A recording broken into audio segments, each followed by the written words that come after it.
Hello class. This week we will focus on equal opportunity and the law. We will explore the various elements of the selection process and look at the ways an organization can comply with the various requirements of the human resource management process. Each employee should be given an equal opportunity to be selected, whether it is as a new employee or as a promotion.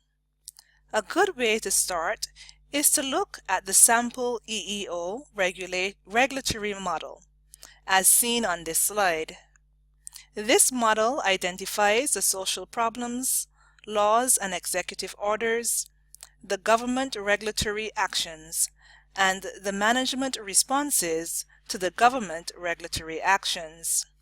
You will want to become familiar with this regulatory model. The major laws and executive orders identified here from the legal framework for the selection process, whether it is the American with Disabilities Act of 1990 or the Age Discrimination in Employment Act of 1967, one need to use these as the reference to decide whether the employment practices meet the requirements of the human resource management process.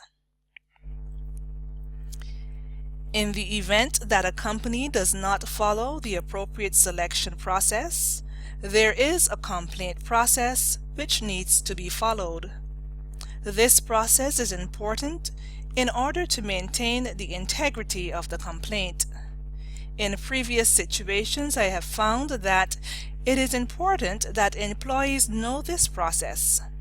One must not only ensure that due process is followed, but it must appear as though it has been followed. One key element of the process has to do with the ability to identify discrimination. One should first know what constitutes discrimination in order to know if there is discrimination against any category of employee. The American with Disabilities Act is only one example. One should know which groups are included in this act. The ADA says that reasonable accommodation should be provided for all members of this class of employee. On one side, the employee should make every attempt to include members of this class in their employee pool. On the other hand, it is not reasonable to expect the employer to experience hardship in order to make the required accommodations. You would expect that in order to know if the selection process is working well, the essential job functions should be clearly defined and followed. The essential job functions are those activities the employee are expected to perform. Both parties should know what these functions are. Have you ever been discriminated against on the job? In order to correctly answer this question, one should know what discrimination is. There are two forms of discrimination. First, one needs to see whether different groups are treated differently. This is called disparate treatment.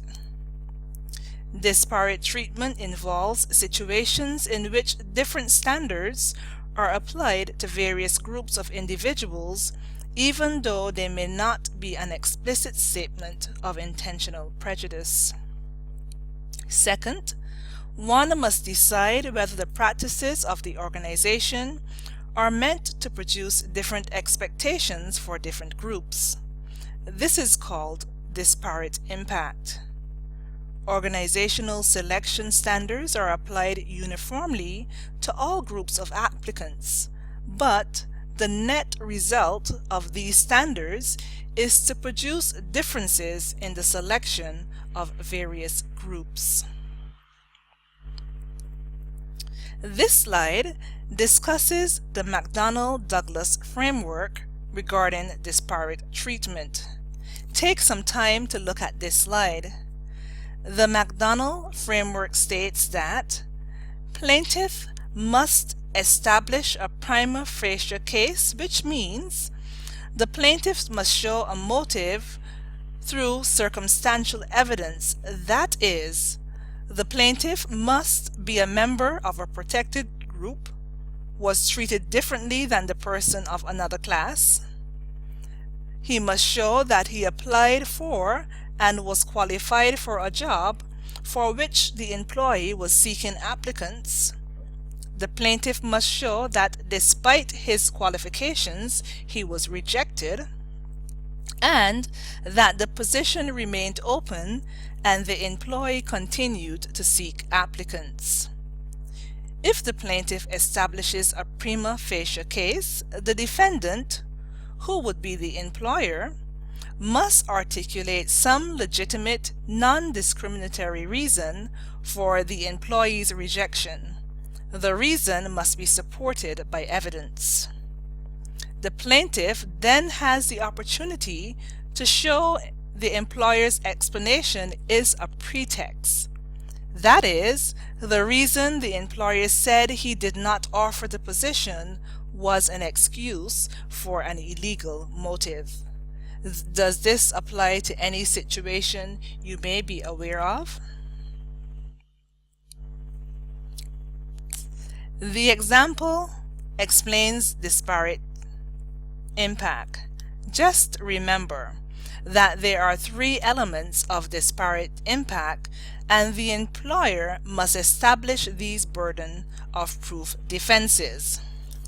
The employer must demonstrate that the practice was job-related and consistent with business necessity. Necessity means compelling without workable alternatives.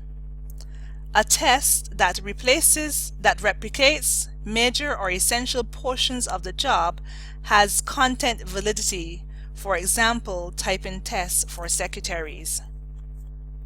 Where a job requires physical performance, a test that measures performance has content validity. A test is not valid if it only measures minor, insignificant elements of the job. Also, a test is not valid if it has an absolute standard for successful job performance. That is, the test is only using relative ability to select candidates. One must be able to see how these three elements impact on each other and how they define disparate impact. You should note that there are a number of specific legal agencies which define and monitor employee selection. These agencies either define the law, interpret the law, or monitor the application of the law. Each company and employee should be very aware of the functions of the various agencies.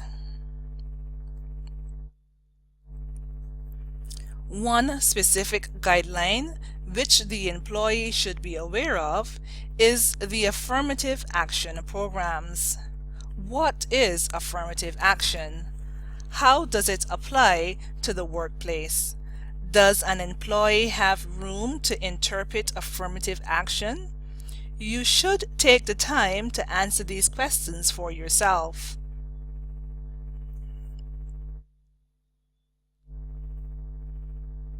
After you have read these steps in the process, you may want to offer a few examples when you think affirmative action applies.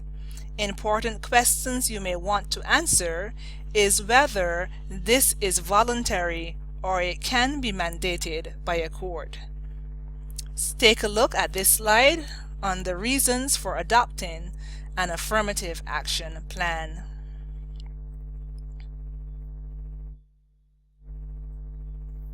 I have included these cases for your review. Review the examples discussed on this slide. Let us discuss two of these cases. The Griggs case involves employment practices that are facially neutral in their treatment of different groups, but in fact more harshly on one group than another, and cannot be justified by business necessity. The court held that a test has no adverse impact on a protected class, and it is not proved by defendant to be job-related as being used to discriminate. Griggs held that even if tests are professionally developed, they cannot operate as a built-in headwinds for minority groups. Congress' intent was for the controlling device to demonstrate unmeasured job performance. Griggs teaches that general intelligence tests do not have content validity. In Connecticut versus Teal, several black employees of a Connecticut state agency who were promoted previously to supervisors filed suit after they failed a written examination and were excluded from the selection process for attaining permanent status as supervisors. They alleged that the state of Connecticut and certain state agencies and officials violated Title VII of the Civil Rights Act of 1964 by requiring, as an absolute condition for consideration for promotion, that applicants pass a written test that disproportionately excluded blacks and was not job-related, the passing rate on the test for blacks being only 68 of the passing rate for whites. In the meantime, before trial, promotions were made from the eligibility list generated by the written exam, the overall result being 22.9% of black candidates and 13.5% of white candidates were promoted. The court held that the test barred promotion and had a discriminatory impact on black employees.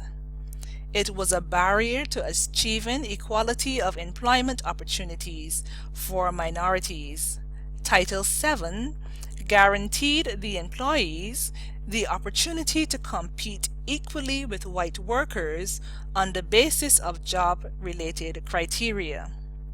The employer could not avoid its burden to show that the test was not an artificial, arbitrary, or unnecessary barrier, but was job-related by promoting a sufficient number of blacks who passed the test. The employee's claim of disparate impact from the test stated a prima facie case of employment discrimination despite the employer's non-discriminatory bottom line. The bottom line was no defense to the employee's prima facie case. The focus must be on the initial screening test. The obligation imposed by Title VII was to provide an equal opportunity for each applicant. Here is a list of some other key cases. Do you have any examples which are similar to the cases identified on these last two slides? If you were a manager of the company, would you have been able to identify with the issues in any examples you stated? This is the end of this presentation.